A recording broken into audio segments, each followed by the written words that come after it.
tous, je vous propose aujourd'hui de découvrir ensemble les tests de comparaison de données dans le Tesseract. On va commencer par les fonctions de base qui permettent de gérer la plupart des cas de test. Pour les besoins de la démo, je vais utiliser deux bases de données fournies gratuitement par Microsoft, AdventureWorks 2014 et AdventureWorks DW 2014. Elles sont un peu vieilles aujourd'hui, mais ça sera largement suffisant pour ce qu'on va en faire.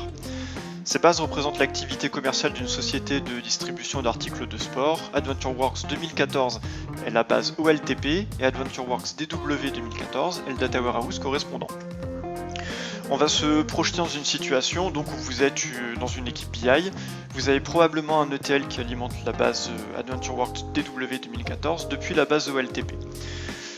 Plus spécifiquement, vous avez dans l'ETL une table Sales Order Header qui liste tous les en-têtes de vente, à savoir une ligne par vente. Dans le Data Warehouse, on a une table Fact Internet Sales qui liste ces mêmes ventes, mais uniquement pour les ventes réalisées sur Internet. On va donc commencer par vérifier que toutes les ventes faites sur le canal Internet, donc dans l'OLTP, se retrouvent bien dans la table du Data Warehouse. Dans ce genre de cas, on peut faire une première requête SQL sur l'OLTP qui liste toutes les commandes Internet. Alors on va se limiter aux identifiants de vente. Voilà.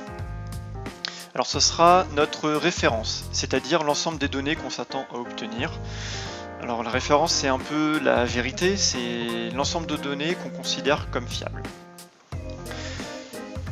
Ensuite, on crée une seconde requête qui fait la même chose dans le Data Warehouse, donc comme ceci. Donc on va requêter toutes les lignes de la table Fact Internet Sales. Voilà. Et on va se limiter par contre à la colonne des identifiants de vente. Donc toujours Sales Order Number. Voilà, donc ça sera notre homologation, c'est-à-dire l'ensemble des données qui fait l'objet du test et donc qui doit être comparé à la référence. Alors si on n'avait pas d'outil de test, on pourrait comparer ça dans Excel par exemple, enfin dans n'importe quel tableur, et on ferait des grands coups de recherche VLOOKUP pour regarder les correspondances et ce qui ne correspond pas, et à chaque fois qu'on veut refaire le test, on y passera un temps fou. On va donc utiliser le Tesseract qui est fait pour ça. Voilà, alors je lance le Tesseract et je vais créer une première connexion. Donc c'est une connexion vers la base OLTP. Donc je choisis le type de connexion OLEDB. Alors par défaut, pour se connecter à n'importe quelle base de données, on va utiliser le provider OLEDB. Alors on peut dire au Tesseract qu'il s'agit d'une base SQL pour activer la coloration syntaxique SQL. Et ensuite on va utiliser un template pour aller plus vite dans la création de la connexion. Donc je remplis le nom de mon serveur et le nom de la base de données, ici AdventureWorks 2014. Ok, on va tester la connexion, toujours. Ok, donc tout va bien, la connexion est établie. Parfait, on va maintenant créer une seconde connexion vers la base du Data Warehouse. Donc même punition, c'est un provider OLEDB, on active la coloration syntaxique. Puis on utilise un template pour aller plus vite dans la création de la connection string. Là, c'est le même serveur SQL que j'utilise. Et la base de données s'appelle AdventureWorks DW 2014. Alors ici, ma base OLTP et ma base Data Warehouse sont dans la même instance, mais elles pourraient être sur des instances ou des serveurs complètement différents, ça poserait aucun problème. On pourrait même avoir le OLTP dans une base Oracle ou DB2, peu importe, et l'homologation dans un Cubolab, peu importe, du moment qu'on utilise un provider OLEDB, le Tesseract va pouvoir s'en sortir et c'est complètement transparent pour nous. Ok, on va pouvoir passer maintenant au test à proprement parler. Donc je crée un nouveau test de type comparaison de données. Alors on va le renommer en vente internet. C'est juste le nom du test, hein, ça n'a aucune importance pour la suite. Ça nous permet de le retrouver plus facilement plus tard. Alors on va aller directement dans la partie référence, en bas à gauche. On doit comparer des données entre deux bases, donc on choisit le type de requête connexion. Puis je choisis ma connexion OLTP. Voilà, alors ma requête de comparaison, je l'ai écrite il y a quelques instants, mais on va la retaper. Oui, Sales Order Header, Alors je fais un aperçu, un preview, ça me liste les premières lignes résultant de cette requête. Alors je vais filtrer uniquement pour prendre les ordres, enfin les identifiants d'ordre de vente. Je refais un preview. Ok, très bien. On va maintenant passer à l'homologation. L'homologation, c'est toujours une requête de type connexion et je me connecte au Data Warehouse. Alors cette fois-ci, je vais faire un copier-coller de la requête plutôt que de la retaper. Voilà, par contre, je vais quand même faire un preview, ça coûte pas cher et ça nous permet de gagner du temps si jamais je fais une erreur dans ma requête. Ok, donc visuellement, bon, ça a l'air d'être plutôt pas trop mal, mais on va pas se contenter de ça, on va laisser le Tesseract faire le test finement de manière détaillée. Alors pour cela, il faut définir les colonnes de comparaison. Alors dans notre cas, ça va être très simple parce qu'on n'a qu'une seule colonne remontée par les requêtes SQL. On va quand même demander au Tesseract de nous pré-mâcher le travail. On va lui demander de pré-remplir les colonnes avec ce qu'il peut inférer depuis les requêtes SQL. Alors pour faire ça, on clique sur déduire les colonnes. Voilà, il a détecté que il y avait une colonne dans la requête. Il l'a renommée un peu pour la rendre un peu plus lisible. Donc il a juste rajouté des espaces à la syntaxe camel case. Et il a détecté que cette colonne était de type texte. Alors, dans le Tesseract, on simplifie les types de données. On ne connaît que les chaînes de caractères texte et les numériques. On s'embête pas avec les char, varchar, nvarchar, ntext, etc. Ni avec les int, bigint, décimal, numérique, float, enfin bref, tous les types détaillés qu'on peut avoir dans les bases de données qu'il y a en dessous. Ça, c'est des problématiques de développement. C'est très important, certes, mais dans une perspective de test, on veut simplement que les données retournées soient correctes, peu importe leur stockage interne. Nous disions, le Tesseract a détecté que notre colonne est de type texte, et donc il a considéré que c'était une clé de comparaison. Alors, on reviendra plus tard sur les rôles des colonnes, mais on peut avoir clé, valeur, ignore, etc. Et toutes les autres colonnes, c'est des options avancées, donc on y reviendra plus tard, pareil, on va garder pour l'instant les valeurs par défaut, ça marchera très bien. Ok, c'est tout. On va pouvoir lancer le test maintenant. Voilà, donc je sélectionne le test que je veux lancer et j'exécute. Voilà, donc le Tesseract est en train d'exécuter les deux requêtes de référence et d'homologation, puis il compare les résultats qui ont été retournés. Ah, visiblement, le test est en erreur.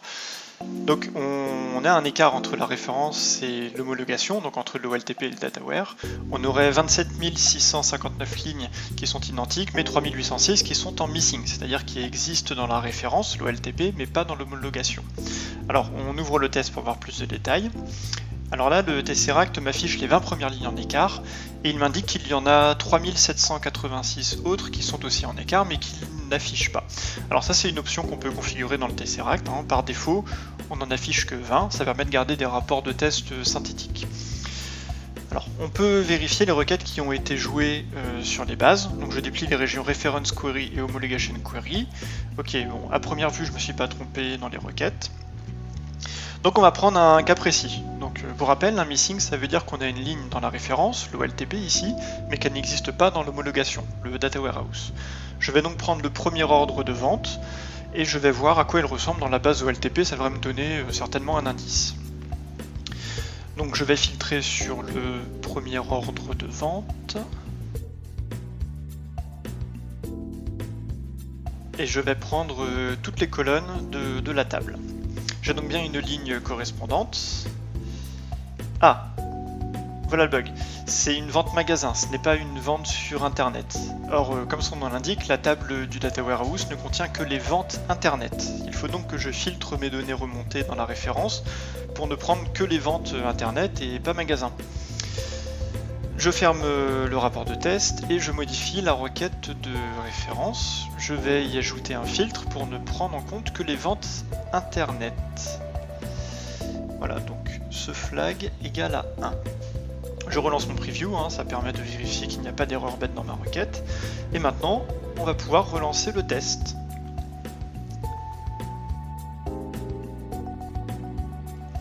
Donc là, le Tesseract rejoue les deux requêtes, il effectue les comparaisons, et voilà, c'est beaucoup mieux. C'est vert, ça veut dire que le test est en succès. On va quand même aller voir le détail du cas de test. Donc j'ai bien 27 659 lignes qui sont remontées, à la fois dans la référence et dans l'homologation, et tout correspond. Ok, ça c'était un test très facile. Maintenant on va rentrer un petit peu plus dans le détail. On va vouloir comparer, en plus des ordres de vente, on va vouloir comparer le montant total de chaque vente.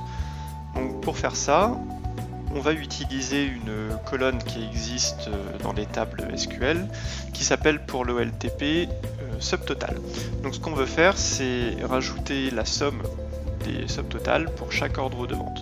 Donc pour faire ça, en effet, j'enlève le distinct, je le remplace par un group by et je vais rajouter la somme du subtotal. Alors ça, c'est pour la partie référence OLTP. Okay. Donc on va vérifier que ça fonctionne. Ok, l'aperçu fonctionne.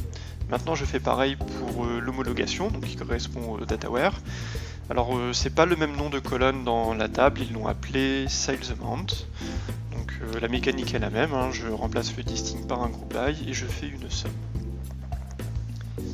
Voilà, on va tester, ça fonctionne. Donc maintenant je dois mettre à jour les colonnes de comparaison. En effet, j'ai rajouté une colonne à mes requêtes. Alors là, le Tesseract m'avertit que j'ai déjà des colonnes qui ont été renseignées, et si je continue, je vais écraser cette définition de colonne. Donc oui, je sais bien ce que je veux. Le Tesseract m'a ajouté une nouvelle colonne, sales amount. C'est normal, ça vient des requêtes SQL, il a déduite depuis la requête d'homologation en l'occurrence, et il m'indique que son type est numérique pour sales amount. Par défaut, quand un type est numérique dans le Tesseract, il me met par défaut l'usage valeur et non pas clé. Alors ça c'est quelque chose qu'on peut modifier, hein, c'est le comportement par défaut et ça correspond à ce qu'on veut dans notre cas de test présent, mais si je voulais changer, que je voulais l'utiliser comme clé par exemple, je pourrais le faire ici. Voilà, donc on va pouvoir lancer le test. Donc là le Tesseract recalcule les deux requêtes SQL et il effectue une comparaison entre ces deux ensembles. Voilà, c'est vert, ça veut dire que la comparaison est en succès, autrement dit, chaque ligne, enfin chaque ordre de vente a bien le même montant, exactement le même montant, entre l'homologation et la référence. Voilà, donc je peux toujours vérifier les requêtes qui ont été utilisées ici. Ok, maintenant on va tricher un peu, on va introduire un problème dans le Data Warehouse. Donc on va modifier les montants de quelques ordres de vente, juste pour les besoins du test, hein, pour voir comment ça se comporte.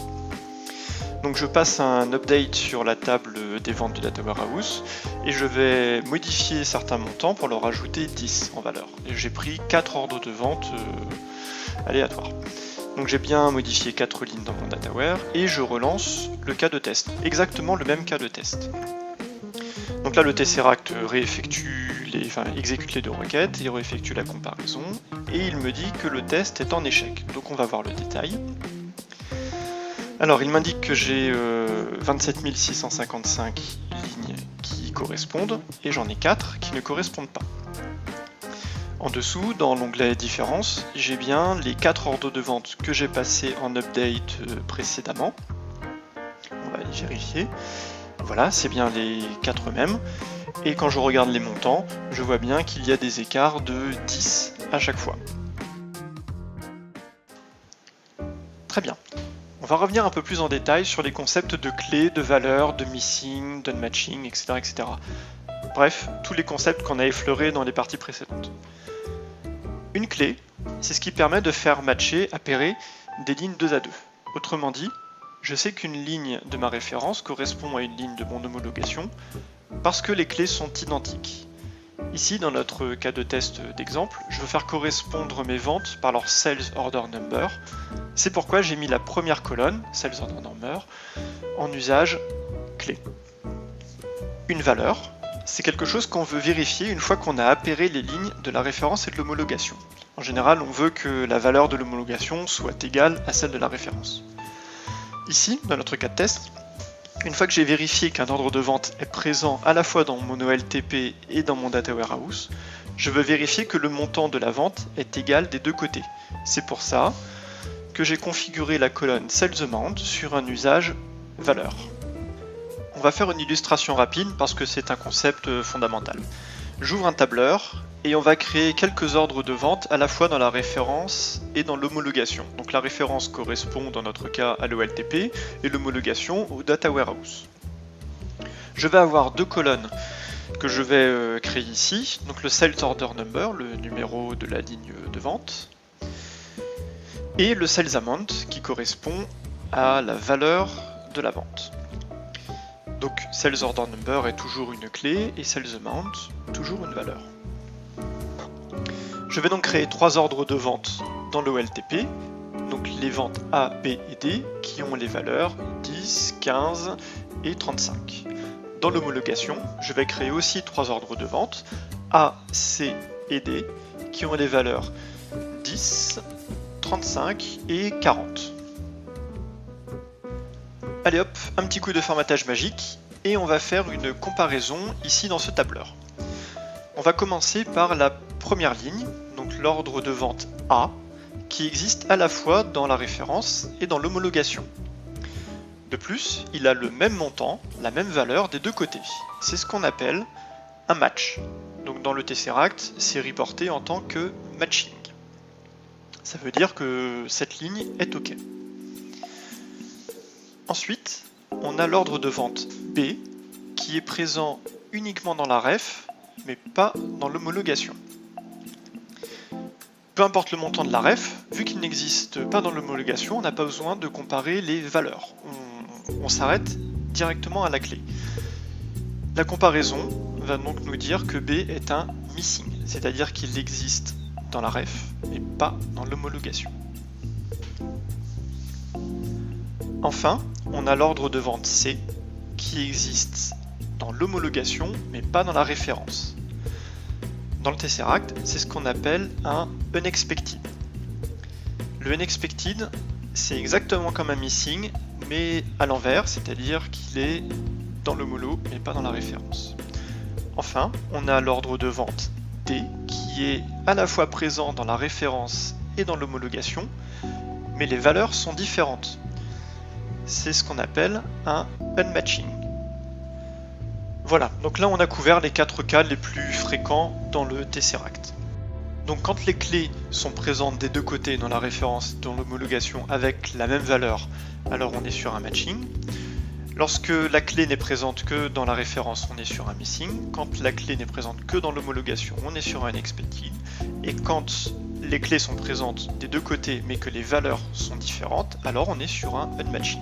On va maintenant transposer ce cas de test théorique en implémentation dans le Tesseract.